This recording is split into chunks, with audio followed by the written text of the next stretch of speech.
মা, আজকে কি বানিয়েছো? আলু, এই তরকারিটা আলু, বেগুন, মূলা, বাঁধাকপির পাতা, পেঁয়াজ পালা দিয়ে করেছি। ধোয়াটা গরম ভাত, গরম মাছের ঝোল,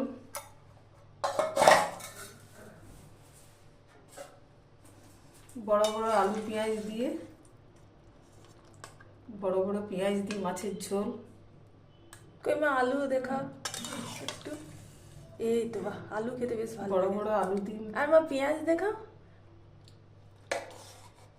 এই তো মা, বড় পেঁয়াজের পিস দিয়েছে, বেশ ভালো লাগে, মাংসের মতো। আজকে মাছের ঝোলটা হ্যাবক সুন্দর হয়েছে। সাথে ফুলকপি, আলু, কাঁচা লঙ্কা দিয়ে ভাজা, বেগুন ভাজা, গোপালের প্রসাদ, বোঁদে প্রসাদ। Thank you to all of my viewers.